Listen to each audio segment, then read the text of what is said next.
नमस्कार, जनहित में आप सभी का स्वागत है। मैं हूं आपके साथ सपना झा और आज जनहित में हम बात करेंगे बढ़ता कोरोना और चारधाम की यात्रा को लेकर। आपको बता दें, देश में लगातार कोरोना के मामले बढ़ते जा रहे हैं। उसमें 22 अप्रैल को चारधाम यात्रा शुरू होने वाली है। देखिए ये खास रिपोर्ट। मौसम बदलते ही देश के साथ ही उत्तराखंड राज्य में कोरोना के मामले बढ़ने लगे हैं। उत्तराखंड में कोरोना के मामले तेजी से बढ़ते जा रहे हैं। राज्य में पिछले 24 घंटे में 108 नए संक्रमित मरीज मिले हैं। दून अस्पताल में भर्ती एक संक्रमित की मौत भी हुई है। वहीं राज्य में अब सक्रिय मरीजों की संख्या बढ़कर 283 हो गई है। वहीं इस साल अब तक पूरे देश भर में कुल 1000 से ज़्यादा संक्रमित मिल चुके हैं। सबसे ज़्यादा मामले राजधानी देहरादून से सामने आ रहे हैं। शुक्रवार को भी देहरादून में 53 मामले मिले हैं।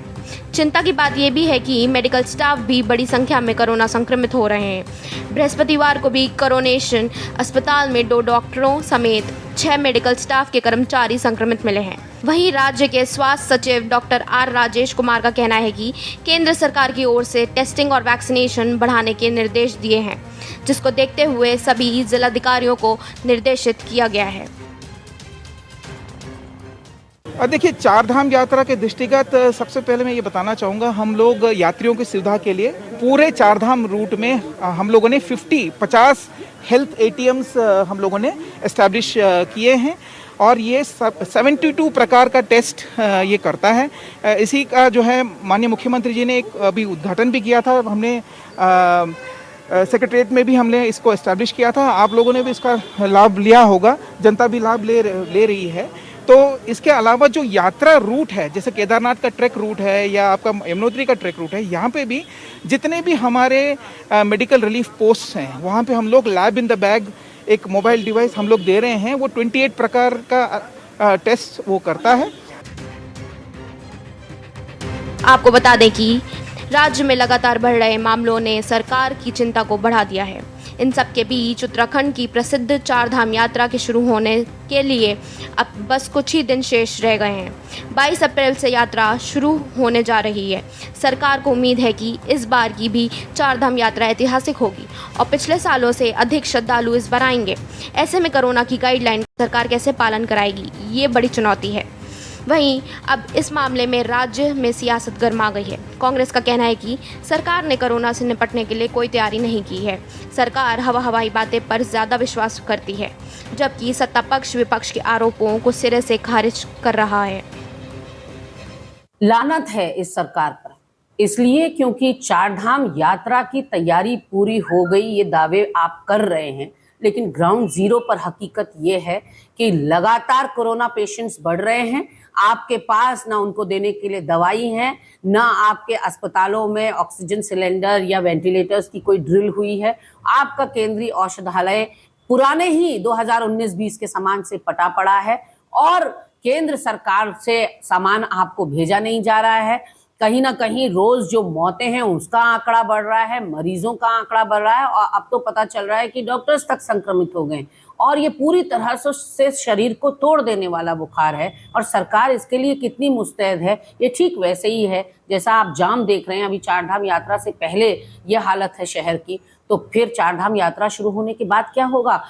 उत्तराखंड सरकार ने कोरोना के रोकथाम करने के लिए हर तरीके के प्रबंधन कर दिए हैं। अभी हाल ही में मॉक ड्रिल भी की थी, उस मॉक ड्रिल में भी 100% सफलता मिली है। चारधाम यात्रा हमारे सामने है। माननीय मुख्यमंत्री पुष्कर सिंह धामी जी ने सभी अधिकारियों को निर्देश दिए हैं, बराबर समीक्षा कर रहे हैं। यात्रा मार्ग पर जगह जगह पर PHC बनाई जा रही है, प्राथमिक स्वास्थ्य केंद्र बनाए जा रहे हैं और जो उन पड़ावों पर बड़े हॉस्पिटल्स हैं, डिस्ट्रिक्ट हॉस्पिटल्स हैं, सब में वैक्सीन से लेकर तमाम तरीके की सैनिटाइज से लेकर हर तरीके की सुविधाएं मुहैया कराई जा रही हैं। कुल मिलाकर कोरोना के लगातार बढ़ रहे मामले चिंता को बढ़ा रहे हैं। हालांकि राहत की बात यह भी है कि बहुत जल्द ही लोग स्वस्थ भी हो रहे हैं, लेकिन ज़रा सी लापरवाही आपकी ज़िंदगी को खतरे में डाल सकती है। इसलिए कोरोना की गाइडलाइन का पालन करें। वहीं ये भी देखना होगा कि चारधाम यात्रा के दौरान सरकार कैसे कोरोना की गाइडलाइन का पालन कराती है। देहरादून से के न्यूज़ इंडिया के लिए अंकित काला की रिपोर्ट।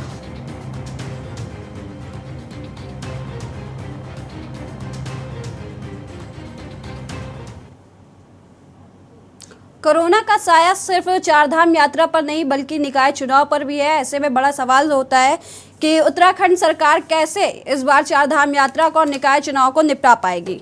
हम बात कर रहे हैं चारधाम यात्रा शुरू होने से पहले कुछ ही दिन शेष रह गए हैं। आपको बता दें 22 अप्रैल से यात्रा शुरू होने वाली। सरकार को उम्मीद है कि इस बार भी चारधाम यात्रा हो चाहे निकाय चुनाव हो, वो ऐतिहासिक ही होने वाला है, क्योंकि ऐतिहासिक इस तौर पे हो सकता है कि निकाय चुनाव में बीजेपी अपना झंडा गाड़ सकती है, वहीं चारधाम यात्रा कराने में सफल भी हो सकती है। ऐसे में सरकार की उम्मीद है कि इस बार भी ऐतिहासिक होगी। पिछले सालों से श्रद्धालु इस बार अच्छे आएंगे। ऐसे में सरकार कैसे कोरोना गाइडलाइंस के पालन करा पाएगी, और ये सबसे बड़ी चुनौती। वहीं इस मामले में राज्य में सियासत भी गर्मा गई उत्तराखंड में। कांग्रेस का जहां एक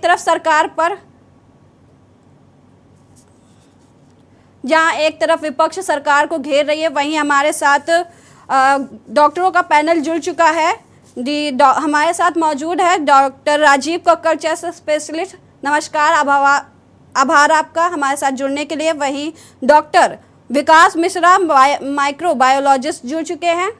नमस्कार सर, शुक्रिया हमारे साथ जुड़ने के लिए। यश काला रतूड़ी जी, कांग्रेस प्रवक्ता, नमस्कार सर, शुक्रिया जुड़ने के लिए। सत्यवीर चौहान बीजेपी से जुड़ चुके हैं जी, शुक्रिया हमारे साथ जुड़ने के लिए। मेरा पहला सवाल बीजेपी से रहेगा, जहां की निकाय चुनाव और चारधाम यात्रा पर कोरोना का साया मंडरा रहा है, तो वहीं इसी बीच विपक्ष का लगातार आरोप है कि ये लोग चारधाम यात्रा और चाहे निकाय चुनाव सब में पिछड़े हुए हैं। तो आप इसको लेकर क्या कुछ कहेंगे? सपना जी, आपको प्रणाम और के न्यूज के सभी दर्शकों को मेरा सादर प्रणाम। सपना जी, कोविड से निपटने के लिए हमारी सरकार पूरी तरीके से तैयार है। जब भारत के अंदर ये बीमारी आती है, उसके बाद जिस प्रकार से यहाँ के वैज्ञानिकों ने, यहाँ के डॉक्टरों ने, यहाँ के तमाम लोगों ने जिस प्रकार से रिसर्च में काम किया, उसके बाद वैक्सीन बनाने का काम किया, और आदरणीय प्रधानमंत्री नरेंद्र मोदी जी की सरकार ने जिस समय उस एक बड़ा धैर्य के साथ काम किया और पूरे भारत को प्रोटेक्ट करने का काम किया। और उसके बाद जिस प्रकार से उत्तराखंड में भी आपने बात करी कि चारधाम की यात्रा है और सरकार की क्या तैयारियां। सरकार ने पिछले माननीय मुख्यमंत्री जी ने 15 फरवरी को पहली बैठक करी। उत्तराखंड के इतिहास में पहली बार हुआ है कि यात्रा के 2 महीने पहले कोई बैठक होती है।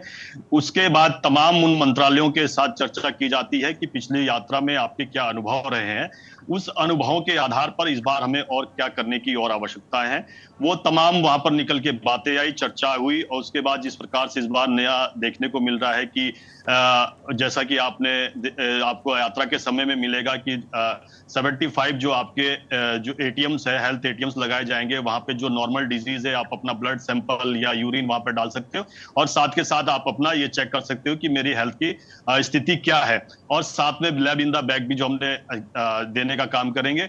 और जिस प्रकार से माननीय मुख्यमंत्री जी ने परिवहन विभाग हो, चाहे स्वास्थ्य विभाग हो, चाहे उससे संबंधित और विभाग हो, जैसे पशुपालन विभाग है, पशुपालन विभाग के लिए इस बार एक नया काम दिया गया है कि जितने भी पशुपालन विभाग के जो डॉक्टर हैं यात्रा मार्गों पर रहेंगे, जितने पैदल मार्ग है वहां पर उनका पशुओं के स्वास्थ्य के बारे में लगातार उनकी मॉनिटरिंग करते रहेंगे, और उनके पानी की व्यवस्था और आने वाले तीर्थ यात्रियों के जो उस समय जो बीच बीच में जो पता चलेगा कि आवश्यकताएं हैं, उन आवश्यकताओं की पूर्ति के लिए माननीय मुख्यमंत्री जी ने अलग से एक टीम बनी है जिसको कि टास्क फोर्स का नाम दिया गया है। और पुलिस को, परिवहन को यातायात के लिए पहले ही सचेत कर दिया गया। इस बार की यात्रा में पहली बार ऐसा हो रहा है कि परिवहन विभाग से भी बसों को लिया जा रहा है जो उत्तराखंड के परिवहन विभाग की है।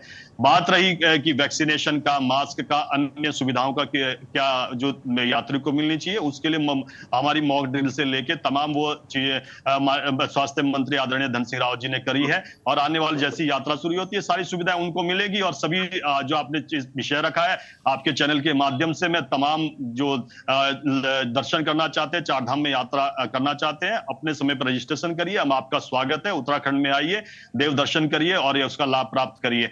और बात रही कि सरकार के पिछले बार की यात्रा में जिस प्रकार से आपने देखने को मिला कि 48 लाख के लगभग दर्शन करने के लिए अनेक देश विदेश से लोग आए थे। इस बार ये आंकड़ा और बढ़ के जा सकता है, क्योंकि जिस प्रकार से चारधाम में लगातार सुविधाओं को बढ़ाया जा रहा है, जिस प्रकार से ऑल वेदर रोड का बनना हो, और जिस प्रकार से केदारपुरी में जिस प्रकार से ध्यान की जो गुफाएं हैं, चाहे जो शंकराचार्य जी है उनका वहां पर मूर्ति स्थापित करना, और बद्रीनाथ में मास्टर प्लान के तहत जिस प्रकार से काम चल रहा है लगातार, जब सुविधाएं बढ़ रही है तो उसके बाद पिछली बार की यात्रा से जो लोग गए हैं उन्होंने फीडबैक दिए अपने लोगों को, तो इस बार इसी आधार पर सरकार ये आकलन लेके चल रही है कि पिछली बार जो यात्रा आई है उससे ज्यादा ही लोग इस बार दर्शन करने आएंगे। और ये हमारी जिम्मेवारी भी है कि प्रत्येक जो दर्शन करने व्यक्ति हैं उसको वो बेसिक जो चीजें हैं उसको उसकी आवश्यकता की पूर्ति होनी चाहिए। वो पूर्ति करने के लिए सरकार ने अपने सभी विभागों से चर्चाएं कर ली है। आने वाले समय में जब यात्रा शुरू होगी आपको वो सारे की सारी चीजें आपको देखने को मिलेगी। और उत्तराखंड के जो हमारे 3-4 जिले जो लगे, हरिद्वार हो गया, आपका देहरादून भी समझ लीजिए, चमोली हो गया, रुद्रप्रयाग हो गया, उत्तरकाशी हो गया, यहाँ के लोगों का आर्थिक रूप से भी लाभ होता है।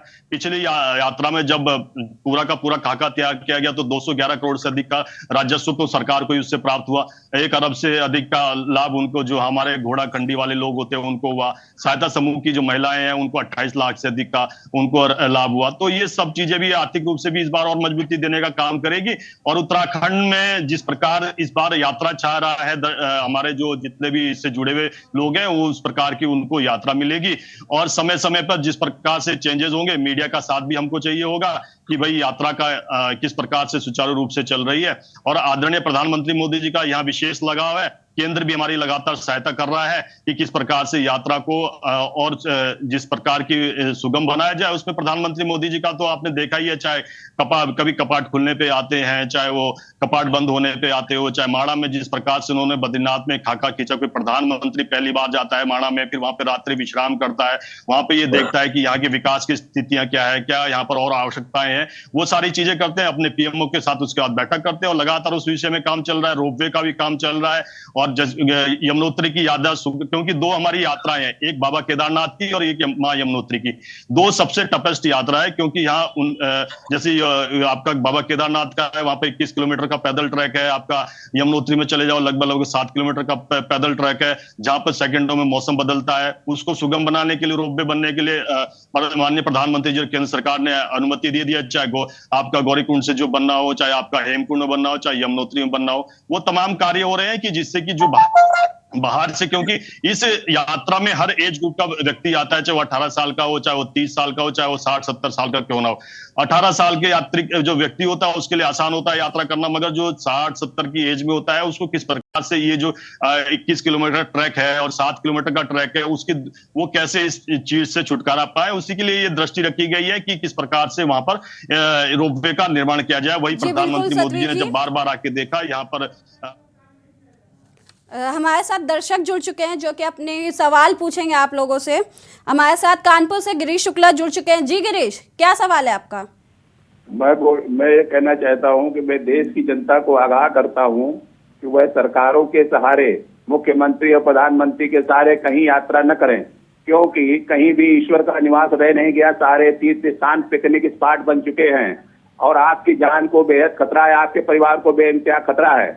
आप अपने अपने घर में बैठे चारों धाम का प्रतीक रूप में स्थापना अपने घर पर करें और अपने घर में धर्म ग्रंथों का पाठ करें, सुबह शाम भोग प्रसाद लगावें सभी चारों धाम को। और दक्षिणा स्वरूप में उत्तराखंड की सरकार के मुख्यमंत्री को पैसे भेज दें जो वहां के तीर्थ स्थानों पे मदद के लिए भेज देंगे।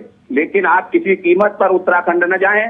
ढक रहे हैं पहाड़, डूब रही हैं नदियां, गिर रहे हैं लोग, मर रहे हैं, और ये झूठे आश्वासनकारी है, खुद तपस्वी नहीं है।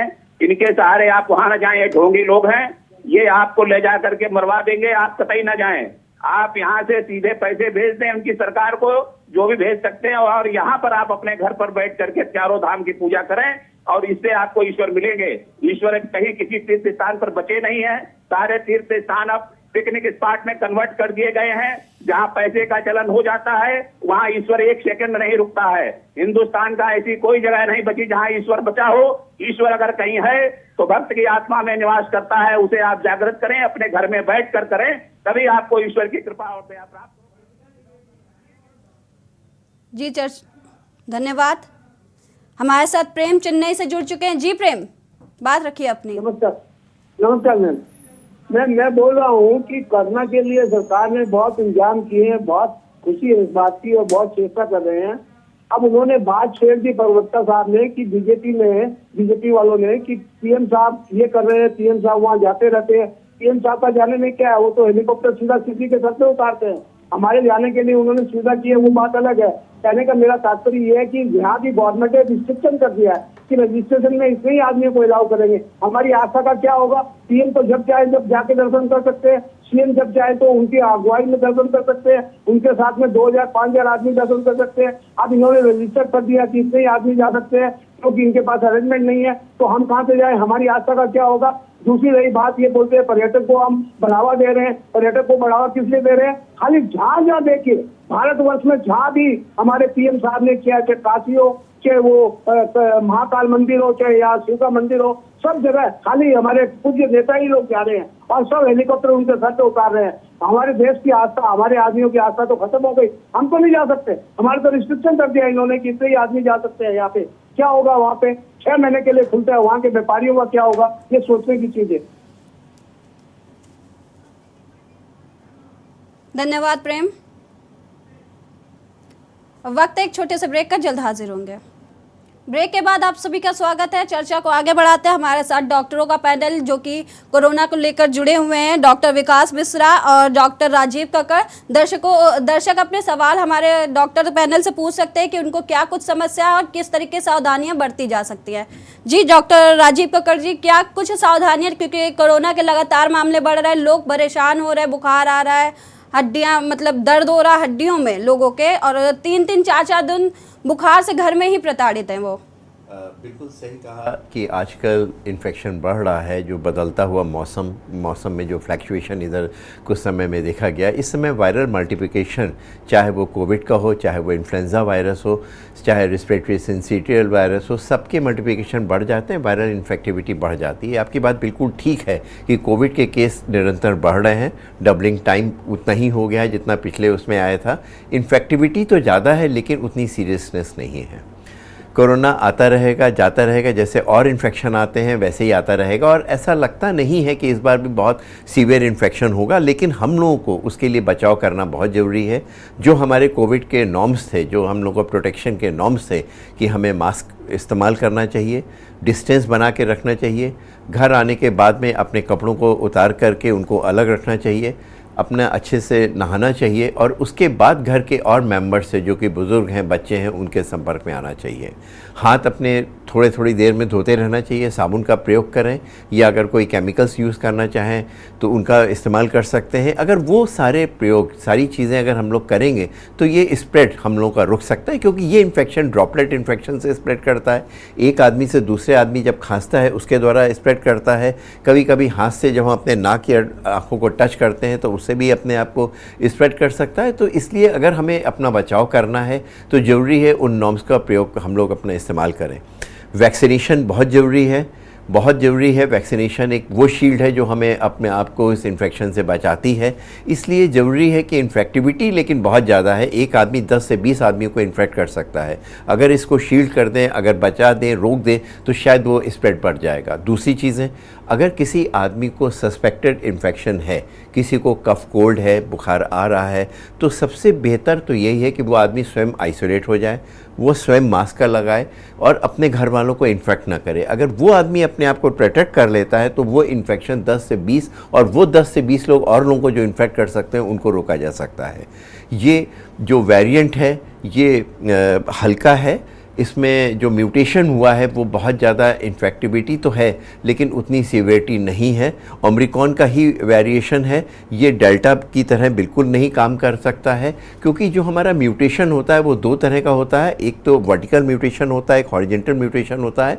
जो हॉरिजॉन्टल म्यूटेशन होता है उसमें हमारी वैक्सीन भी कारगर होती है, हमारी दवाइयाँ भी काम करती हैं, और जो वर्टिकल हो जाता है उसमें पूरा वायरस का स्ट्रक्चर बदल जाता है। लकली हम लोग वो चीज़ हम लोगों के यहाँ नहीं है, इसलिए अगर वो सारे नॉर्म्स अगर हम लोग उसको करें तो डरने की ज़रूरत नहीं है, प्रिकॉशन लेने की ज़रूरत है। जहाँ तक चारों धाम की यात्रा की बात है तो हम तो यही कहेंगे कि किसी चीज़ को रुकना नहीं चाहिए।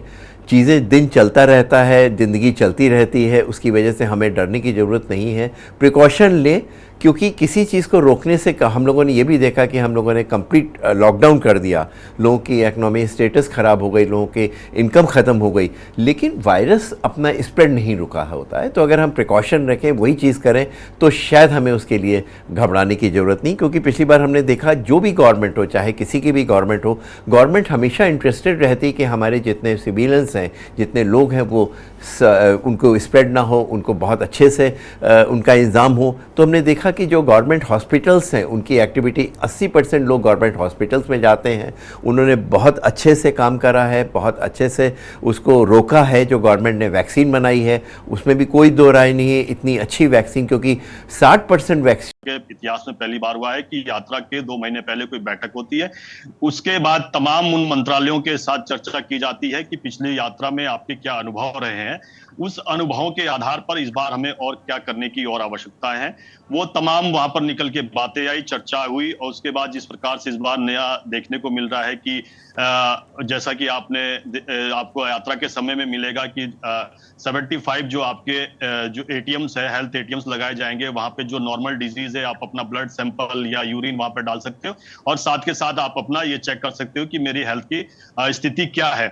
और साथ में लैब इन द बैग भी जो हमने देने का काम करेंगे। और जिस प्रकार से माननीय मुख्यमंत्री जी ने परिवहन विभाग हो, चाहे स्वास्थ्य विभाग हो, चाहे उससे संबंधित और विभाग हो, जैसे पशुपालन विभाग है, पशुपालन विभाग के लिए इस बार एक नया काम दिया गया है कि जितने भी पशुपालन विभाग के जो डॉक्टर हैं यात्रा मार्गों पर रहेंगे, जितने पैदल मार्ग है वहां पर उनका पशुओं के स्वास्थ्य के बारे में लगातार उनकी मॉनिटरिंग करते रहेंगे और उनके पानी की व्यवस्था और आने वाले तीर्थ यात्रियों के जो उस समय जो बीच बीच में जो पता चलेगा कि आवश्यकताएं हैं, उन आवश्यकताओं की पूर्ति के लिए माननीय मुख्यमंत्री जी ने अलग से एक टीम बनी है जिसको कि टास्क फोर्स का नाम दिया गया है। और पुलिस को, परिवहन को यातायात के लिए पहले ही सचेत कर दिया गया। और इस बार की यात्रा में पहली बार ऐसा हो रहा है कि परिवहन विभाग से भी बसों को लिया जा रहा है, जो उत्तराखंड के परिवहन विभाग की है। बात रही कि वैक्सीनेशन का, मास्क का, अन्य सुविधाओं का क्या जो यात्री को मिलनी चाहिए, उसके लिए हमारी मॉक ड्रिल से लेके तमाम वो चीजें स्वास्थ्य मंत्री आदरणीय धन सिंह रावत जी ने करी है। और आने वाली जैसी यात्रा शुरू होती है, सारी सुविधाएं उनको मिलेगी। और सभी जो आपने विषय रखा है आपके चैनल के माध्यम से, मैं तमाम जो दर्शन करना चाहते हैं, 4 धाम में यात्रा करना चाहते हैं, अपने समय पर रजिस्ट्रेशन करिए। हम आपका स्वागत है, उत्तराखंड में आइए, देव दर्शन करिए और उसका लाभ प्राप्त करिए।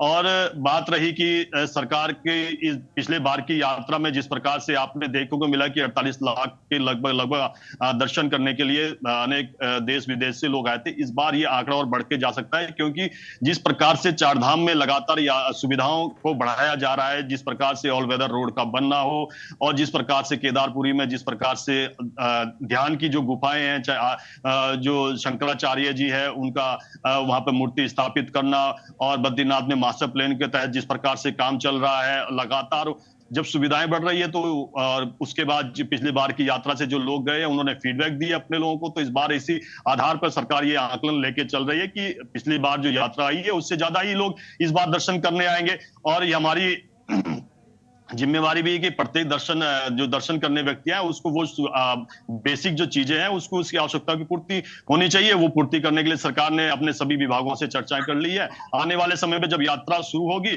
आपको वो सारे की सारी चीजें आपको देखने को मिलेगी। और उत्तराखंड के जो हमारे 3-4 जिले जो लगे, हरिद्वार हो गया, आपका देहरादून भी समझ लीजिए, चमोली हो गया, रुद्रप्रयाग हो गया, उत्तरकाशी हो गया, यहाँ के लोगों का आर्थिक रूप से भी लाभ होता है। पिछली यात्रा में जब पूरा का पूरा खाका त्याग किया गया तो 211 करोड़ से अधिक का राजस्व तो सरकार को उससे प्राप्त हुआ।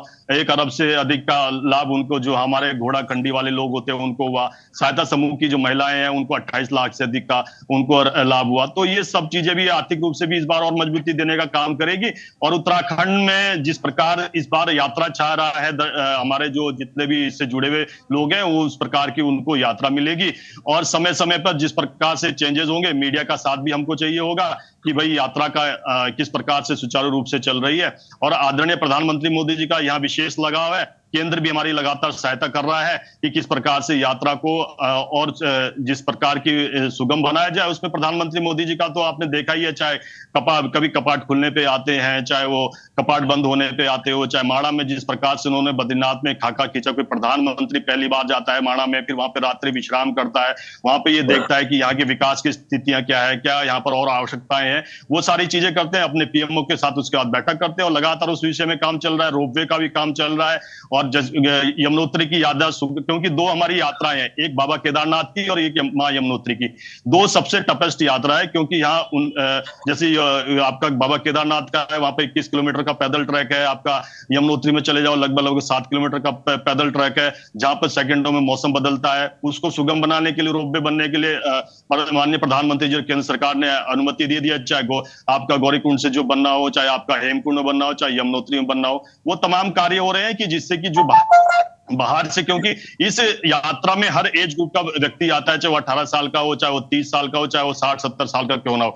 18 साल के यात्री जो व्यक्ति होता है उसके लिए आसान होता है यात्रा करना, मगर जो 60-70 की एज में होता है उसको किस प्रकार से ये जो 21 किलोमीटर ट्रैक है और 7 किलोमीटर का ट्रैक है, उसकी वो कैसे इस चीज से छुटकारा पाए, उसी के लिए ये दृष्टि रखी गई है कि किस प्रकार से वहां पर रोपवे का निर्माण किया जाए। वही प्रधानमंत्री मोदी जी ने जब बार बार आके देखा यहाँ पर। हमारे साथ दर्शक जुड़ चुके हैं जो कि अपने सवाल पूछेंगे आप लोगों से।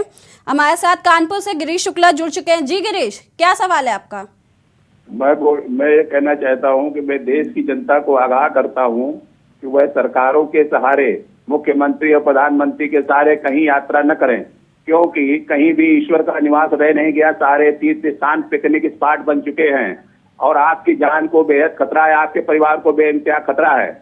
आप अपने अपने घर में बैठे चारों धाम का प्रतीक रूप में स्थापना अपने घर पर करें और अपने घर में धर्म ग्रंथों का पाठ करें। सुबह शाम भोग प्रसाद लगावें सभी चारों धाम को, और दक्षिणा स्वरूप में उत्तराखंड की सरकार के मुख्यमंत्री को पैसे भेज दें, जो वहां के तीर्थ स्थानों पे मदद के लिए भेज देंगे। लेकिन आप किसी कीमत पर उत्तराखंड न जाएं। धस रहे हैं पहाड़, डूब रही हैं नदियां, गिर रहे हैं लोग, मर रहे हैं, और ये झूठे आश्वासनकारी है, खुद तपस्वी नहीं है। इनके सहारे आप वहां न जाएं, ये ढोंगी लोग हैं, ये आपको ले जा करके मरवा देंगे। आप कतई न जाएं, आप यहाँ से सीधे पैसे भेज दें उनकी सरकार को, जो भी भेज सकते हैं, और यहाँ पर आप अपने घर पर बैठ करके चारों धाम की पूजा करें और इससे आपको ईश्वर मिलेंगे। ईश्वर कहीं किसी तीर्थ स्थान पर बचे नहीं है। सारे तीर्थ स्थान अब पिकनिक स्पॉट में कन्वर्ट कर दिए गए हैं। जहां पैसे का चलन हो जाता है वहां ईश्वर एक सेकंड नहीं रुकता है। हिंदुस्तान का ऐसी कोई जगह नहीं बची जहां ईश्वर बचा हो। ईश्वर अगर कहीं है तो भक्त की आत्मा में निवास करता है, उसे आप जागृत करें, अपने घर में बैठ कर करें, तभी आपको ईश्वर की कृपा और दया प्राप्त। जी धन्यवाद। हमारे साथ प्रेम चेन्नई से जुड़ चुके हैं। जी प्रेम, बात रखिए अपनी। नमस्कार मैम। मैं बोल रहा हूँ कि कोरोना के लिए सरकार ने बहुत इंतजाम किए हैं, बहुत खुशी है इस बात की और बहुत चेष्टा कर रहे हैं। अब उन्होंने बात छेड़ दी प्रवक्ता साहब ने कि बीजेपी वालों ने कि पीएम साहब ये कर रहे हैं, पीएम साहब वहाँ जाते रहते हैं। पीएम साहब का जाने में क्या है, वो तो हेलीकॉप्टर सीधा किसी के सर पे उतारते हैं। हमारे जाने के लिए उन्होंने सुविधा की है, वो बात अलग है।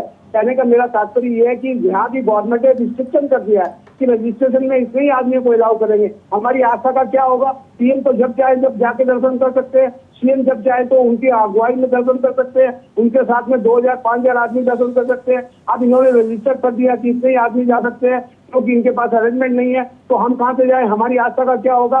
दूसरी रही बात, ये बोलते हैं पर्यटक को हम बढ़ावा दे रहे हैं। पर्यटक को बढ़ावा किस लिए दे रहे हैं? खाली जहाँ देखिए भारतवर्ष में जहाँ भी हमारे पीएम साहब ने किया, चाहे काशी हो, चाहे वो महाकाल मंदिर हो, चाहे यहाँ शिव का मंदिर हो, सब जगह खाली हमारे पूज्य नेता ही लोग जा रहे हैं और सब हेलीकॉप्टर उनके सर पे उतार रहे हैं। हमारे देश की आस्था, हमारे आदमियों की आस्था तो खत्म हो गई। हम तो नहीं जा सकते, हमारे तो रिस्ट्रिक्शन कर दिया इन्होंने कि इतने ही आदमी जा सकते हैं। यहाँ पे क्या होगा? वहाँ पे 6 महीने के लिए खुलता है, वहाँ के व्यापारियों का क्या होगा? ये सोचने की चीज है। धन्यवाद प्रेम। वक्त एक छोटे से ब्रेक का, जल्द हाजिर होंगे। ब्रेक के बाद आप सभी का स्वागत है। चर्चा को आगे बढ़ाते हैं। हमारे साथ डॉक्टरों का पैनल जो कि कोरोना को लेकर जुड़े हुए हैं, डॉक्टर विकास मिश्रा और डॉक्टर राजीव कक्कड़। दर्शक अपने सवाल हमारे डॉक्टर पैनल से पूछ सकते हैं कि उनको क्या कुछ समस्या और किस तरीके से सावधानियां बरती जा सकती है। जी डॉक्टर राजीव कक्कड़ जी, क्या कुछ सावधानियां, क्योंकि कोरोना के लगातार मामले बढ़ रहे हैं, लोग परेशान हो रहे हैं, बुखार आ रहा है, हड्डियां मतलब दर्द हो रहा है हड्डियों में लोगों के, और 3-3 4-4 दिन बुखार से घर में ही प्रताड़ित हैं वो। बिल्कुल सही कहा कि आजकल इन्फेक्शन बढ़ रहा है। जो बदलता हुआ मौसम में जो फ्लैक्चुएशन इधर कुछ समय में देखा गया, इस समय वायरल मल्टीप्लिकेशन, चाहे वो कोविड का हो, चाहे वो इन्फ्लुएंजा वायरस हो, चाहे रिस्पिरेटरी सिंसिटियल वायरस हो, सबके मल्टीप्लिकेशन बढ़ जाते हैं, वायरल इन्फेक्टिविटी बढ़ जाती है। आपकी बात बिल्कुल ठीक है कि कोविड के केस निरंतर बढ़ रहे हैं, डबलिंग टाइम उतना ही हो गया है जितना पिछले उसमें आया था। इन्फेक्टिविटी तो ज़्यादा है लेकिन उतनी सीरियसनेस नहीं है। कोरोना आता रहेगा, जाता रहेगा, जैसे और इन्फेक्शन आते हैं वैसे ही आता रहेगा, और ऐसा लगता नहीं है कि इस बार भी बहुत सीवियर इन्फेक्शन होगा, लेकिन हम लोगों को उसके लिए बचाव करना बहुत ज़रूरी है। जो हमारे कोविड के नॉर्म्स थे, जो हम लोगों को प्रोटेक्शन के नॉर्म्स थे कि हमें मास्क इस्तेमाल करना चाहिए, डिस्टेंस बना के रखना चाहिए, घर आने के बाद में अपने कपड़ों को उतार करके उनको अलग रखना चाहिए, अपना अच्छे से नहाना चाहिए, और उसके बाद घर के और मेंबर्स से जो कि बुज़ुर्ग हैं, बच्चे हैं, उनके संपर्क में आना चाहिए। हाथ अपने थोड़ी देर में धोते रहना चाहिए, साबुन का प्रयोग करें, या अगर कोई केमिकल्स यूज़ करना चाहें तो उनका इस्तेमाल कर सकते हैं। अगर वो सारे प्रयोग, सारी चीज़ें अगर हम लोग करेंगे तो ये स्प्रेड हम लोगों का रुक सकता है, क्योंकि ये इन्फेक्शन ड्रॉपलेट इन्फेक्शन से स्प्रेड करता है। एक आदमी से दूसरे आदमी जब खांसता है उसके द्वारा स्प्रेड करता है। कभी कभी हाथ से जब हम अपने नाक या आँखों को टच करते हैं तो उससे भी अपने आप को स्प्रेड कर सकता है। तो इसलिए अगर हमें अपना बचाव करना है तो ज़रूरी है उन नॉर्म्स का प्रयोग हम लोग अपना इस्तेमाल करें। वैक्सीनेशन बहुत ज़रूरी है, बहुत ज़रूरी है। वैक्सीनेशन एक वो शील्ड है जो हमें अपने आप को इस इन्फेक्शन से बचाती है। इसलिए ज़रूरी है कि इन्फेक्टिविटी लेकिन बहुत ज़्यादा है, एक आदमी 10 से 20 आदमियों को इन्फेक्ट कर सकता है। अगर इसको शील्ड कर दें, अगर बचा दें, रोक दें, तो शायद वो स्प्रेड बढ़ जाएगा। दूसरी चीज़ें, अगर किसी आदमी को सस्पेक्टेड इन्फेक्शन है, किसी को कफ कोल्ड है, बुखार आ रहा है, तो सबसे बेहतर तो यही है कि वो आदमी स्वयं आइसोलेट हो जाए, वो स्वयं मास्क का लगाए और अपने घर वालों को इन्फेक्ट ना करे। अगर वो आदमी अपने आप को प्रोटेक्ट कर लेता है तो वो इन्फेक्शन 10 से 20 और वो 10 से 20 लोग और लोगों को जो इन्फेक्ट कर सकते हैं उनको रोका जा सकता है। ये जो वेरिएंट है ये हल्का है, इसमें जो म्यूटेशन हुआ है वो बहुत ज़्यादा इन्फेक्टिविटी तो है लेकिन उतनी सीवियरिटी नहीं है। ओमिक्रॉन का ही वेरिएशन है, ये डेल्टा की तरह बिल्कुल नहीं काम कर सकता है, क्योंकि जो हमारा म्यूटेशन होता है वो दो तरह का होता है। एक तो वर्टिकल म्यूटेशन होता है, एक हॉरिजॉन्टल म्यूटेशन होता है। जो हॉरिजॉन्टल म्यूटेशन होता है उसमें हमारी वैक्सीन भी कारगर होती है, हमारी दवाइयाँ भी काम करती हैं, और जो वर्टिकल हो जाता है उसमें पूरा वायरस का स्ट्रक्चर बदल जाता है। लकली हम लोग वो चीज़ हम लोगों के यहाँ नहीं है, इसलिए अगर वो सारे नॉर्म्स अगर हम लोग उसको करें तो डरने की ज़रूरत नहीं है, प्रिकॉशन लेने की ज़रूरत है। जहाँ तक चारों धाम की यात्रा की बात है तो हम तो यही कहेंगे कि किसी चीज़ को रुकना नहीं चाहिए। चीज़ें दिन चलता रहता है, ज़िंदगी चलती रहती है, उसकी वजह से हमें डरने की ज़रूरत नहीं है। प्रिकॉशन लें, क्योंकि किसी चीज़ को रोकने से हम लोगों ने ये भी देखा कि हम लोगों ने कंप्लीट लॉकडाउन कर दिया, लोगों की इकोनॉमी स्टेटस ख़राब हो गई, लोगों की इनकम ख़त्म हो गई, लेकिन वायरस अपना स्प्रेड नहीं रुका होता है। तो अगर हम प्रिकॉशन रखें, वही चीज़ करें, तो शायद हमें उसके लिए घबराने की ज़रूरत नहीं। क्योंकि पिछली बार हमने देखा जो भी गवर्नमेंट हो, चाहे किसी की भी गवर्नमेंट हो, गवर्नमेंट हमेशा इंटरेस्टेड रहती है कि हमारे जितने सिविलियंस हैं, जितने लोग हैं, वो उनको स्प्रेड ना हो, उनको बहुत अच्छे से उनका इंतज़ाम हो। तो हमने देखा कि जो गवर्नमेंट हॉस्पिटल्स हैं उनकी एक्टिविटी 80% लोग गवर्नमेंट हॉस्पिटल्स में जाते हैं। उन्होंने बहुत अच्छे से काम करा है, बहुत अच्छे से उसको रोका है। जो गवर्नमेंट ने वैक्सीन बनाई है उसमें भी कोई दो राय नहीं है, इतनी अच्छी वैक्सीन, क्योंकि 60% वैक्सीन जो हमारी ऑल ओवर वर्ल्ड जाती है वो इंडियन वैक्सीन है। और ये देखा चाहे वो फाइज़र की हो या किसी और की वैक्सीन हो, उनसे हमारी वैक्सीन सुपीरियर है। तो गवर्नमेंट ऐसा नहीं है काम नहीं कर रही है, गवर्नमेंट ने सारी प्रिकॉशन ली हुई है। अगर वो चीज़ें नहीं कर रही होती तो शायद हम लोगों को पिछले दशक में जो इन्फेक्शन हुआ था उसको बचाना बहुत मुश्किल हो जाता। जी, हमारे साथ डॉक्टर विकास मिश्रा भी जुड़े हुए हैं। मेरा सवाल उनसे है, सर जैसे कि कोरोना के लगातार मामले बढ़ रहे हैं, ओमिक्रॉन हो चाहे S390 हो या डेल्टा हो, तो पहचान कैसे की जाए कि तीनों अलग अलग वायरस है और कोरोना को रिलेट नहीं करते हैं, ये तीनों हैं जो कि कोरोना को रिलेट कर रही हैं। तो ऐसे में सिम्टम्स क्या हो सकते हैं कि वो ओमिक्रॉन है, क्योंकि अभी जो फिलहाल में मामले सामने आ रहे हैं वो ओमिक्रॉन S390 से जुड़े हुए आ रहे हैं, तो हमारे क्या उसमें सावधानियाँ रह सकती है और क्या उसके नमूने हो सकते हैं कि इससे पहचान की जा सके और उससे बचा जा सके? देखिए मैडम, आप बहुत देर में आई मेरे पास और ज्यादातर सवालों का जवाब जो आपने नहीं भी पूछा वो डॉक्टर राजीव जवाब दे चुके हैं। मुझे बेसिकली किसी पॉलिटिक्स में का जवाब दे दूं जो आपने पूछा था। आपके माध्यम से, मीडिया के माध्यम से हमारी जिम्मेदारी बनती कि हम जनता को सही स्थिति बता सके और सही चीजों से उनको रूबरू कराएं। मौत के डर से आदमी जीना नहीं छोड़ देता है, मौत लेकिन जीवन, आदमी रोज नया जीवन जीता है। तो ये जो कोरोना है हमारे बीच से गया नहीं है, आगे भी नहीं जाएगा। हाँ, ये बात जरूर है कि ये जो वायरस है, ये जो इन्फेक्शन है, ये पैंडेमिक स्टेज से अब एंडेमिक स्टेज में आ रहा है। वायरस धीरे धीरे कमजोर होता जा रहा है। जो अभी आप बात करें, ये कोई नया वेरिएंट नहीं है, ओमिक्रॉन के ही सब लीनिएजेस हैं। पहले हमें बोला जा रहा था कि जो चौथी लहर आई, लेकिन जिसको लहर का रूप का नाम दिया गया वो BF7 वेरिएंट की वजह से आई थी और उस समय चाइना में XBB 1.16 वेरिएंट प्रेवलेंट, कुछ गुजरात और कुछ केसेस थे।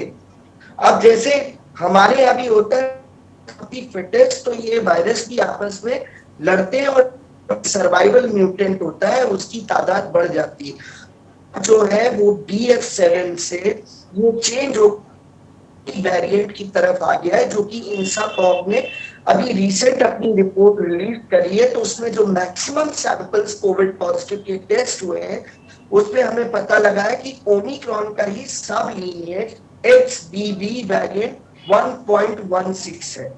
और मैं ये भी बताना चाहूंगा आपके माध्यम से जनता को कि अभी तक किसी भी सरकार ने पब्लिक हेल्थ सिस्टम को इतनी अच्छे से एड्रेस नहीं किया था जितना कि इस सरकार ने किया है।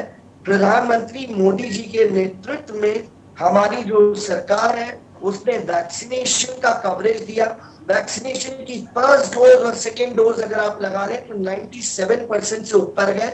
और बाद में ये प्रूफ भी हुआ, लोग बोल रहे थे कि बाहर की वैक्सीन मंगवाओ, फाइजर की मंगवाओ, मोडर्ना की मंगवाओ, और ये फाइजर और मोडर्ना की वैक्सीन से एफिकेसी हमारी वैक्सीन जो हमारे भारत में बनी थी कोविशील्ड और कोवैक्सीन की जो हमारी एफिकेसी है वो बाकी सब वैक्सीन से ज्यादा है।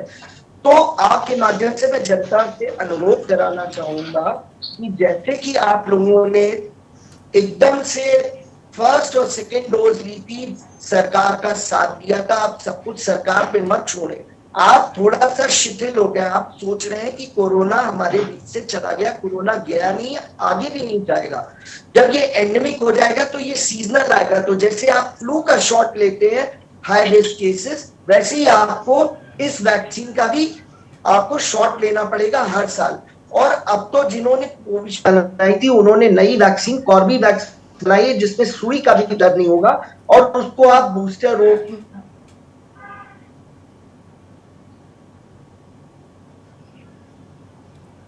जी। हमारे साथ माफ़ी चाहूँगी यशकाला जी, आपके पास देरी से मैं आ रही हूँ जी। जैसे कि उन्होंने बताया कि कोरोना के मामले लगातार बढ़ रहे हैं और उस बीच में सरकार अपनी 4 धाम यात्रा और निकाय चुनाव करवा रही है। इसको लेकर क्या कुछ कहेंगे, क्योंकि आप बहुत देर से कह रहे थे कि मुझे कुछ कहना है। जी डॉक्टर साहब कुछ कहना चाह रहे हैं, उनको सुन लेते हैं जरा, कुछ कह रहे थे।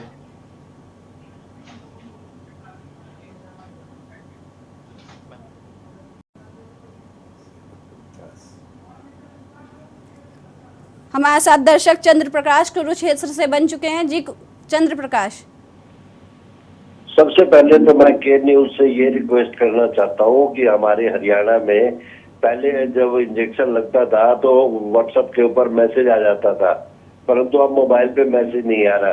इसलिए मैं आपके चैनल के माध्यम से सबसे पहले ये रिक्वेस्ट कर रहा हूँ कि बूस्टर डोज के लिए वो हरियाणा सरकार को प्रेरित करें और हम जैसे सीनियर सिटीजन को टाइम से ये बूस्टर डोज लग जाए, जिससे जीवन की रक्षा हो सके। एक बात।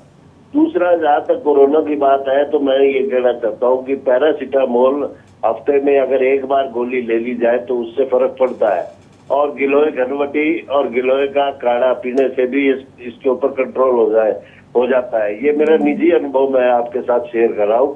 परंतु मैं आपके चैनल के माध्यम से एक ही निवेदन कर रहा हूँ, सरकार, हरियाणा सरकार से आप संपर्क करें और उनसे कहें कि आप अपने सीनियर सिटीजन को बूस्टर डोज की व्यवस्था तुरंत प्रभाव से करो। जिस प्रकार आपने पिछली बार हमें जनता को आपने सहयोग दिया, उसी प्रकार आप इस बार भी सहयोग दें। यही मेरी आपके चैनल से अपेक्षा है। धन्यवाद।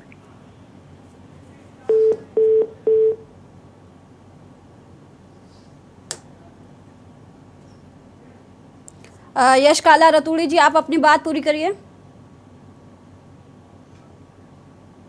जी जरूर, मैं बताना चाहूंगा ये कि जिस तरह से भाजपा के प्रवक्ता भी यहाँ पर कई सारे पॉइंट्स रख रहे थे, हमें एक दर्शक मिले जिन्होंने जो है कहा कि पैसों का खेल चल रहा है, कोई भी यहाँ मत आइए, देवभूमि मत जाइए। सबसे पहले दर्शकों जितनों को भी जो मेरी आवाज पहुंच पा रही है, उन्हें मैं ये बता दूं कि कृपया इस संकट से डरे नहीं। सरकारें विफल होती हैं लेकिन उन्हें सुधारने का काम भी हमारे ही ऊपर है। हम विपक्ष में हैं लेकिन इस बात का बिल्कुल भी समर्थन नहीं करते कि कोई देवभूमि में ना आए। आप देवभूमि में आइए, आपका स्वागत होगा, आपका सत्कार होगा, आपके लिए हर एक व्यवस्था चाक चौबंद कराई जाएगी। इस चीज को सुनिश्चित करने का काम पूरी की पूरी विपक्षी पार्टियां जरूर करेंगी और भारतीय जनता पार्टी से भी अनुरोध है कि कृपया आने वाले जितने भी आगंतुक होंगे उन लोगों के लिए हर एक व्यवस्था चाक चौबंद करके रखें। डॉक्टर साहब ने बताया कि वैक्सीनेशन भी बहुत जरूरी है, लेकिन उत्तराखंड में तो इस वक्त वैक्सीनों की ही बहुत शॉर्टेज चल रही है। तो मुझे नहीं लगता कि इस वक्त पर अगर कोई भी विस्फोट होता है तो उस पर सरकार कुछ एक्शन ले पाएगी। अब हम बात करें, देखिए हेल्थ सेक्टर की, तो बहुत ही चरमरा रखी है उत्तराखंड में ये व्यवस्था। जिस तरह से प्रदेश में एम्बुलेंसेस की इस वक्त पर कमी चल रही है, अगर आप पहाड़ पर जाएं तो आपको इमरजेंसी की सिचुएशन में एम्बुलेंसेस नहीं मिल रही हैं, आधे से ज्यादा खस्ता हालत में है। ट्रांसपोर्टेशन की बात कर दूं, जिस तरह से रोडवेज को लेकर के असमंजस बना हुआ है, उत्तराखंड की बात कर रहा हूं मैं इस वक्त पर, कहीं ना कहीं यूपी से भी कोऑर्डिनेशन नहीं बैठ पा रहा है। तो इससे आने वाले वक्त पर चार धाम की यात्रा के दौरान इस प्रदेशवासियों को भी और बाहर से आने वाले जितने भी मेहमान होंगे उनको भी बहुत हद तक परेशानियां झेलनी पड़ सकती हैं, जिसके लिए अभी से हम सरकार को आगाह कर रहे हैं। प्रवक्ता कह रहे थे कि भाई आदि शंकराचार्य की मूर्ति वहां पर है, ये है वो है। जी हाँ, वो है, कांग्रेस के समय से है, लेकिन आप एक बात सुनिए, वहां पर मूर्तियां लगवा देना, वहां पर ये करवा देना, वो करवा देना, इसको कोई नहीं पूछ रहा है। वो मंदिर है, वो धार्मिक केंद्र है, धार्मिक आस्थाएं वहां पर जुड़ी हुई हैं, वहां पर व्यवस्थाएं चौक चौबंद कीजिए ना। जिस तरह से वहां पर अभी तक कोई बेस कैंप नहीं लग पाया है यात्रियों के लिए, भाई उनके हेल्थ कैंप, ऑक्सीजन की सप्लाई वहां पर नहीं है, इतने ऊंचा पहाड़ चढ़ते हैं, डॉक्टर साहब भी सुन रहे हैं, उन्हें पता होगा भी किस तरह से हायर अल्टीट्यूड पर जाने के बाद, अब चाहे वो आजकल 18 साल का व्यक्ति हो या फिर 60 पार का, जब टेम्परेचर और एल्टीट्यूड बदलता है, ऑक्सीजन की कमी होती है, तो उसके चलते कई लोगों को पिछली बार सिर्फ 1 महीने के अंदर 100 से भी ज्यादा मौतें हार्ट अटैक के चलते हुई। और इसका मुख्य कारण यही था कि सिर्फ और सिर्फ जो ऑक्सीजन की कमी थी वो निकल कर आया। अब वहां पर व्यापारी मंडल के साथ भी कुछ तालमेल बैठ नहीं पाया, जिसके चलते हुए जितने भी वहां के लोकल रिजॉर्ट्स हैं, लोकल होटल्स हैं, उन पे भी अभी कुछ स्थिति साफ नहीं हुई कि कितने यात्री वहां रहने वाले हैं, कितने नहीं।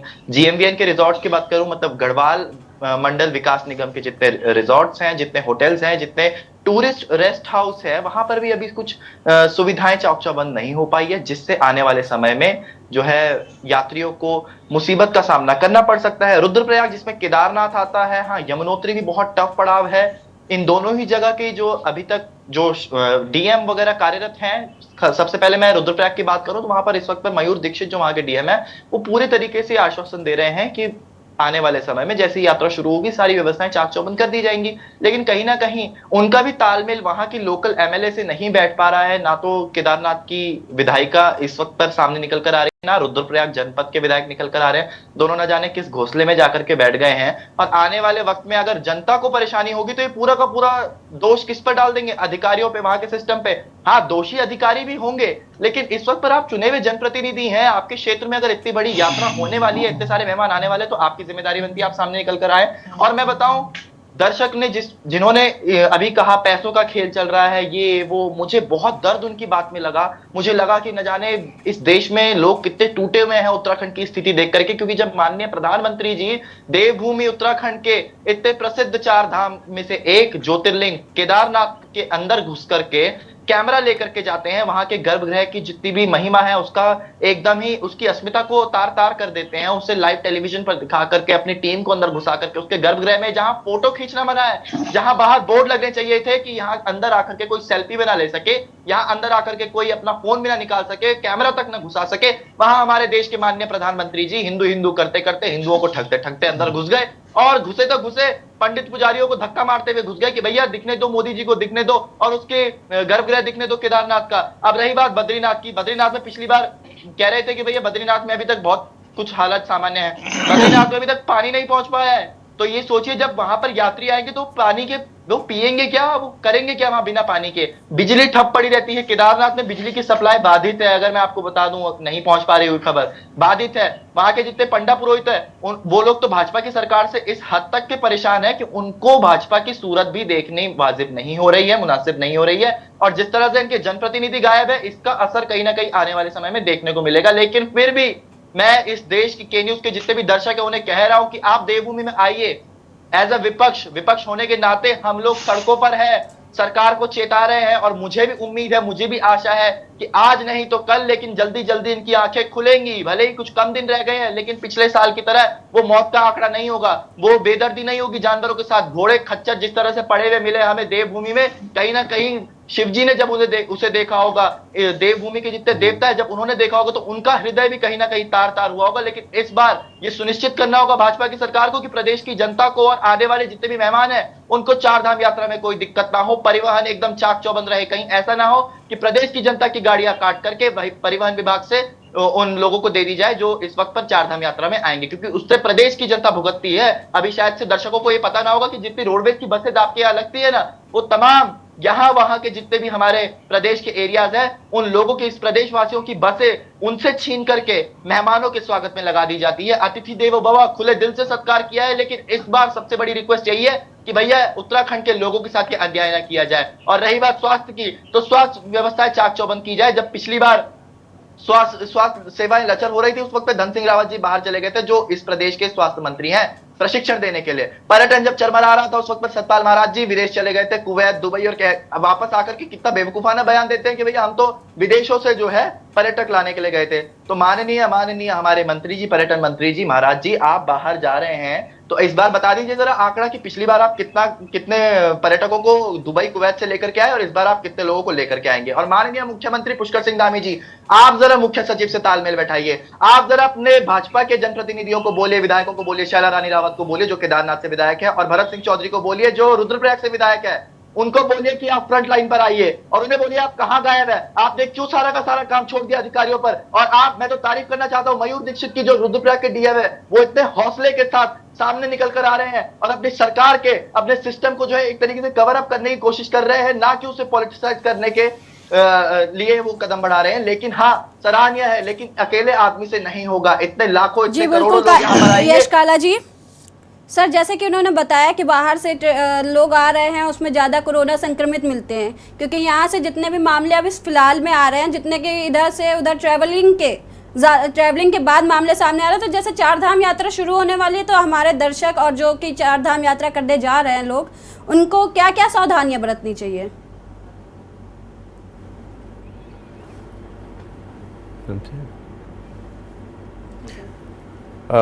सबसे पहली चीज़, जैसा अभी थोड़ी देर पहले बात हुई थी, कि सबसे पहली चीज़ ये है कि अगर आप जा रहे हैं, अगर आप सिम्टोमेटिक हैं, अगर आपको फीवर आ रहा है, आपको कोई इन्फेक्शन है, तो बेहतर है कि अपने आप को आइसोलेट कर दें, फिर ट्रैवल मत करें। अगर आप हेल्दी हैं, कोई सिम्टम्स नहीं है, तो आप आराम से जाएं, मास्क का उपयोग करें, सोशल डिस्टेंसिंग बचा के रखें। अगर कहीं पे भी आपको ऑक्सीजन की ज़रूरत होती है या आपको कोई सिम्टम्स होते हैं, तो डॉक्टर से संपर्क में आकर के उसकी दवा लें और अपने पास एक छोटी सी किट ले करके जाएं। हमेशा जो भी नागरिक है, अगर हम सारी चीज़ें गवर्नमेंट के ऊपर, कोई भी गवर्नमेंट हो, उसके ऊपर अगर हम एक्सपेक्ट करें कि वो सारी चीज़ करेंगे तो शायद ये चीज़ नहीं हो सकती। पूरे वर्ल्ड में ऐसा नहीं हो सकता। आपकी जनता की भी अपनी एक रिस्पॉन्सिबिलिटी है, एक चीज़ है कि हम स्वयं इन्फेक्शन स्प्रेड ना होने दें। अगर स्प्रेड हो रहा है तो वहाँ पे क्या नॉर्म्स हम लोगों को गवर्नमेंट के गाइडलाइन है उसको पालन करें, दूसरों की हेल्प करें, अपनी हेल्प करें। और ये बहुत ज़रूरी है कि वैक्सीनेशन के लिए, जैसे डॉक्टर मिश्रा ने बताया कि वैक्सीनेशन बहुत ज़रूरी है। अगर वैक्सीनेशन आपका बूस्टर, हर साल आपको एक इन्फेक्शन लगाने की ज़रूरत है, बूस्टर इन्फेक्शन इंजेक्शन लगाने की ज़रूरत है, उसको लगाना बहुत ज़रूरी है। लेकिन अगर आपको वो नहीं अवेलेबल भी है तो कम से कम अगर आपको प्रिवेंशन ही कर दें तो शायद आप काफ़ी समय तक बच सकते हैं। स्पेशली वो लोग जो इम्यूनो कम्प्रोमाइज़ हैं, जिनको ब्लड प्रेशर है, डायबिटीज़ है, उनको कैंसर है, उन दवाइयों का उपयोग हो रहा है जिससे उनकी इम्यूनिटी कम है, उसको विशेष सावधानी रखने की ज़रूरत है। बहुत बुज़ुर्ग हैं जो 60 साल के ऊपर हैं, या छोटे बच्चे हैं, गर्भवती महिलाएं हैं, उनको एक विशेष सावधानी रखने की ज़रूरत है, उनको बचा कर रखने की ज़रूरत है। लेकिन काफ़ी चीज़ें जो एस्थमेटिक हैं उनको भी समझने की ज़रूरत है, जो COPD के पेशेंट हैं, जो सांस के पेशेंट हैं, क्योंकि उनकी लोकल इम्यूनिटी, जो वायरस है, जब आप हर बार आप सांस लेते हैं तो वायरस सांस के द्वारा अंदर जाता है। अगर आप स्मोकर हैं या आपको सांस की दिक्कत है तो ये प्रिकॉशन लेने की ज़रूरत है कि आप ज़्यादा प्रोन हैं इन्फेक्शन के लिए। तो अगर आप स्मोकर हैं तो कोशिश करिए स्मोकिंग बंद कर दें। ट्रैवलिंग के समय, स्पेशली अगर आप 4 धाम की यात्रा कर रहे हैं तो कम से कम उस पीरियड के लिए तो तम्बाकू का उपयोग ना करें। और हम कभी नहीं कहेंगे कि आप वहाँ पे यात्रा नहीं करें, आप शौक से जाएं, अपने आप को प्रोटेक्ट करें, अपने आप का जो इस तरह का मौका मिल रहा है उसका इस्तेमाल ज़रूर करें। जी बिल्कुल। मेरा सवाल सत्यवीर जी से है। जैसे कि उन्होंने यश काला जी ने बताया कि सरकार सारा काम अधिकारियों पर छोड़े हुए है, कोई मंत्री आ रहा, कोच आ रहा है, बस ये अधिकारियों के ऊपर उन्होंने पूरा चिट्टा छोड़ा हुआ है कि वो इस बार 4 धाम यात्रा को सकुशल बनाएंगे। क्या उनके अधिकारियों से की जिम्मेदारी है कि पूरी सरकार की जिम्मेदारी नहीं है कि उनको 4 धाम यात्रा की जिम्मेदारी लेनी चाहिए? अधिकारियों की बजाय खुद जीरो ग्राउंड पे आकर ये देखना चाहिए कि 4 धाम की यात्रा कैसे सुगम बनाई जा रही है और क्या कुछ तैयारियां की गई हैं जिससे कि लोगों में संक्रमण ना फैले और जो लोग हैं सुरक्षित रहें। मैं सपना जी, मैं पहले कहना चाहता हूं कि आपने कहा कि सरकार काम नहीं कर रही है। सरकार 2 महीने पहले से काम कर चुकी है और जब यात्रा खत्म होती है एक टीम बनाई जाती है, पूरे भारत में भेजी जाती है और वहां से फीडबैक लेके आती है और उन्होंने अपना फीडबैक सरकार को दिया। और बात रही हमारे ऊपर, तमाम इन्होंने कांग्रेस के प्रवक्ता ने अभी तमाम तरह के एलिगेशन लगाए। आज इनकी आस्था देख के सपना जी इतना आनंद होता है, जो कभी संसद भवन के बाहर इंदिरा गांधी ने 1967 में जब साधु संतों के ऊपर गोलियां चलवाई थी। आप शांत हो जाइए, मैं आपका विनम्रता से कह रहा हूँ, धैर्य से कह रहा हूँ, शांत हो जाइए। आप नहीं बताएंगे कि आपने जो बोला उसके बारे में मैं क्या बोलूंगा क्या नहीं बोलूंगा। आप ये नहीं बोलने के अधिकारी, आपके बीच में एक सेकंड नहीं बोलूंगा। बताओ कि कारवा लूटा कैसे? कारवा भी बस शुरुआत कर रहा हूँ, कारवा कैसे लूटा। 1967 में साधु संतों पे किस प्रकार से इंदिरा गांधी ने गोलियां चलवाई थी। जी सतवीर जी, हमारी डिबेट 4 धाम यात्रा और कोरोना पर है। सुन लीजिए, पहले रुक जाइए। सपना जी, अगर आपको बीच में बोलना था उसी समय टोकना चाहिए था जब ये 4 धाम से हटके गए और 4 धाम में कफन बेचने का काम किया कांग्रेस की सरकार ने। किया आपने भी देखा 2013 में और आदि गुरु शंकराचार्य की, इनको जब अखबार पढ़ते ना, टीवी देखते ना, धरातल पे जाते, तभी इस तरह की बातें करते हैं कि उससे पहले कब 4 धाम कब वहां पर आदि शंकराचार्य की मूर्ति लगी। और बात करते हैं आज आस्था की बात करते हैं, जो राम को काल्पनिक बोलते थे, एफिडेविट लेके इनकी राष्ट्रीय अध्यक्षा सोनिया गांधी देती थी। ये झूठ मत बोलिए। सतवीर जी, ये कोई राजनीतिक मुद्दा हम लोग ने नहीं उठाया, हम लोग ने सिर्फ जनहित का मुद्दा उठाया, जो दर्शकों तक लोगों की बात की जाए, लोग अपने आप को कोरोना से कैसे बचा पाए, सरकार ने क्या जिम्मेदारियां, क्या विपक्ष का क्या आरोप है। हमारी चर्चा इस पे ना कि राजनीति पर है। कृत्य बताने दीजिए, इन्होंने जो कहा है, जो राहुल गांधी ये कहते थे कि लड़के मंदिरों में लड़कियां। सतवीर जी, मैं आपको बता दूं, हमारी डिबेट कोरोना पर और 4 धाम यात्रा पर है। कर सकते हैं क्या? मोदी जी ने क्या कहा, अमित शाह ने क्या कहा, आपके कैलाश विजयवर्गीय ने क्या कहा, मैं वो गिनवा रहा हूँ क्या? आप मुद्दे पर रह करके बात कीजिए। आपको शांत हो जाइए। सत्येंद्र मेहरा किस प्रकार से कह रहे थे महिलाओं को कांवड़ में नहीं जाना चाहिए, उनके साथ विशेष। सतवीर जी, आप अपनी बात रखिए, पर व्हाट्सएप यूनिवर्सिटी का ज्ञान यहाँ पर बता रहे हैं क्या? अरे थोड़ा सम्मान कीजिए, इसी पैनल पर डॉक्टर साहब भी बैठे हैं, थोड़ा उनके लेवल की बात कीजिए। क्या व्हाट्सएप यूनिवर्सिटी का ज्ञान हम यहाँ पे लेकर के आ गए भाई? इस तरीके से देखा ऐसा ना, अगर मर्यादित तरीके से बोलना होगा तो बोल सकता हूँ, आपसे तेज बोल सकता हूँ। सतवीर जी, आप दर्शकों को बताइए सरकार ने क्या कुछ तैयारियां करके रखी है, दर्शकों को क्यों वहां आना चाहिए, वहां पर लोगों राहुल गांधी वही करती है जब केदारनाथ में आपदा वो आपदा के बाद पैदल चढ़ाई केदारनाथ गए। रही बात अमरनाथ की, वहां भी वो पैदल गए, ना कि अरे नेता में किसी हेलीकॉप्टर का सहारा पहुंच जाए केदारनाथ पे और व्यवस्थाओं को चाक-चौबंद करने की जहमत रखे। सतवीर जी समय समाप्त हो रहा है। मैं आपसे चाहूंगी आप अपनी उपलब्धियां बताएं, सरकार ने क्या कुछ इंतजाम वहां पे करके रखे हैं, क्योंकि हमारे जो दर्शक है, हमारी जो जनता है, वो वहां पर जाएगी सरकार पर भरोसा करके। तो आप उनको, जनता को भरोसा दिलाइए ना, उनके आरोपों को निराधार साबित करने का समय नहीं है। आपको लोगों को वहां पे बुलाना है उत्तराखंड में। सपना जी, मैं इनके बीच में नहीं बोला इस प्रकार से, जिस प्रकार से बदतमीजी करते हैं कांग्रेस के प्रवक्ता, इनको केवल यही सिखाया। आप अपना स्तर बना के रखिए। सतवीर जी देखिए, अग्नि परीक्षा का मौका कांग्रेस का नहीं आपका है, क्योंकि आपको ये सफल बनानी है चार धाम यात्रा। ये पॉलिटिकल डिबेट नहीं है। आप बताइए कि सरकार ने क्या कुछ इंतजाम करके रखे, इनके आरोप निराधार है, आपको ये साबित करना है, ना कि ये पॉलिटिकल डिबेट है। अरे ये लोग कभी भी मुद्दे की गंभीरता को नहीं समझ सकते। ये राजनीति करते रह जाएंगे। इनके प्रधानमंत्री जी 18 घंटे काम करते हैं, काम तो कुछ नहीं करते, चुनाव की तैयारी करते रहते हैं 18 घंटे, देश के काम करते थे, अपना एक निकाल दे जिसके लिए सब प्यार। यश काला जी, आप शांत हो जाइए। इससे नपुंसक हो जाओगे और वही वैक्सीन नहीं, जहाँ आपके मोदी जी शब्दों की मर्यादा बना के रखिए। सत्यवीर जी पहले मेरी बात सुनिए आप।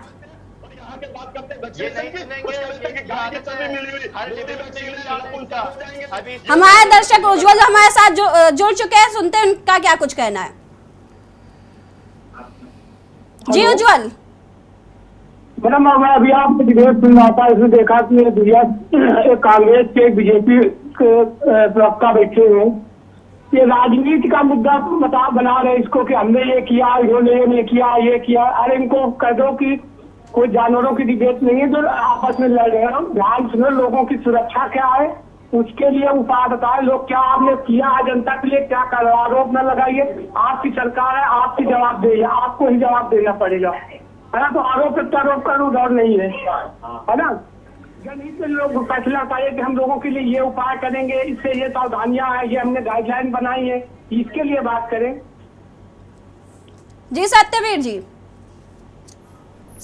जी डिबेट खत्म होने का समय हो रहा है। आप अपनी बात रखिए कि लोग वहां पर क्यों आए, ये राजनीतिक मुद्दा नहीं है।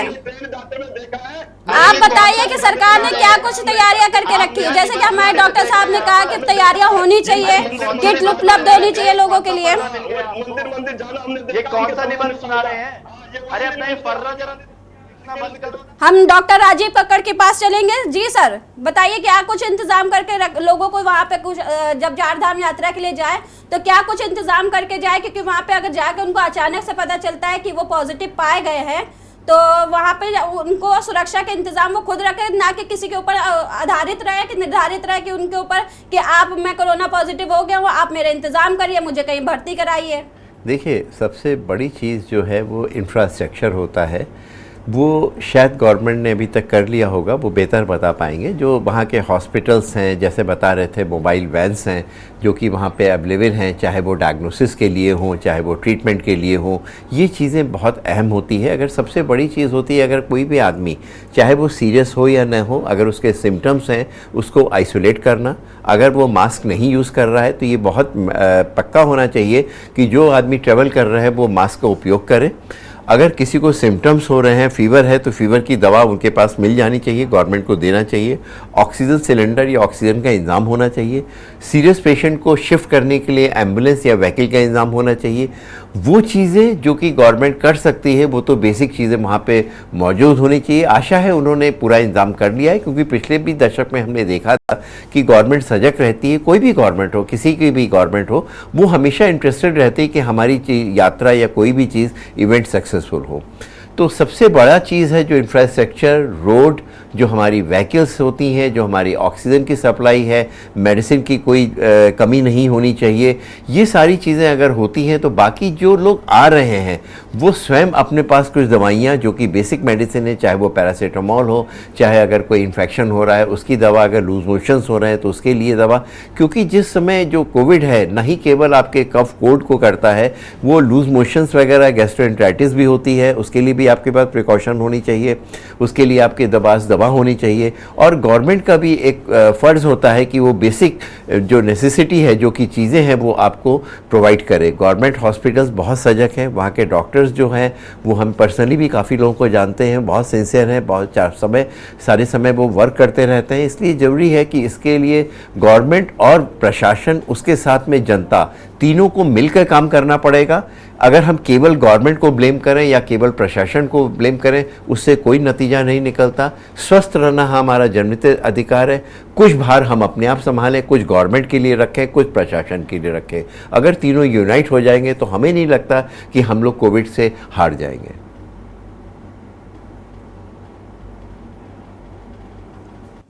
कोरोना का बवाल अभी भी मचा हुआ है लगातार। कोरोना डॉक्टर साहब बहुत बहुत धन्यवाद आपके राय के लिए, क्योंकि जनहित पे हम लोग ने मुद्दा कोरोना और चारधाम यात्रा को लेकर उठाया था।